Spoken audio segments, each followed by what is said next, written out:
What's going on YouTube? Top Faker today. Today we've got the overview of the newly released LG Nexus 4. So now this is the successor of the old Nexus phone. This was originally made by Samsung, the one I have here right in my hand. So the new one is actually, the hardware company is LG, and it's a Google branded phone running stock Android. It's actually released now with Android Jelly Bean 4.2 as opposed to the previously 4.1, which was released early in the summer. So physically, actually, there isn't much difference in the design. However, the internal hardware has changed. From the outside, actually, the only difference is really small amount in the volume, where it's slightly thicker, and it's actually slightly wider, I think, by 0.1 of a millimeter, but that really won't make a difference to the average consumer. As for the actual display, it's 4.7 inches now as opposed to the previous 4.65 inches, and however, it does support the Gorilla Glass, which is quite good because it was now not vulnerable to drops as much as it would have been previously, although it was previously quite a good durable phone. However, the internals is what's really changed. So now it actually sports a 1.5 GHz Snapdragon S4 processor. That's a quad-core processor compared to the 1.2 dual-core processor previously saw. The RAM has also been doubled from 1 GB to 2 GB, so definitely we have a monster of a machine, and for a price point of $299 for the 8 GB model and $349 for the 16 GB model, I think it's definitely a winner phone, and it really is matching to the pricings, for example, the Nexus 7, which was released.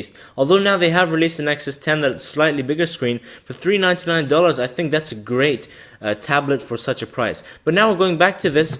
It's actually now got an 8 megapixel camera, the rear facing camera, so it has been upgraded now to match, such as for example iPhone 5 and the 4S, and the front facing camera is now 1.3 megapixels.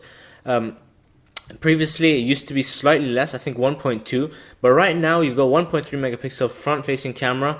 The rear-facing obviously capable at 1080p video at 30 frames per second.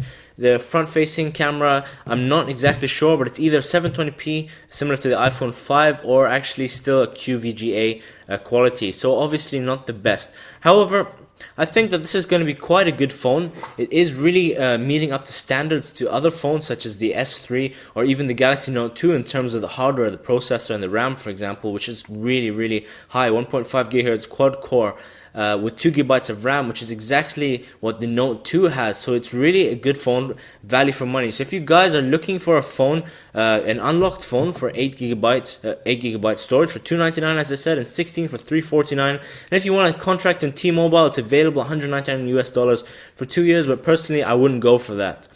In terms of the actual software, as I said, it's 4.2 Android Jelly Bean, which is very good. It's unlike the Samsung S3, for example. You don't get any lag or anything because you've got no extra. It's pure Android with Project Butter on Jelly Bean. You've got very smooth performance. So if you guys are interested in more videos like this, or you want to know anything more, I'll leave a description once it's actually live on the Play Store, available for purchase. It is actually landing 13th of November, so it's still another 2 weeks actually until you guys can actually order it. But that's from Top Tech. Don't forget to subscribe, and I'll catch you later.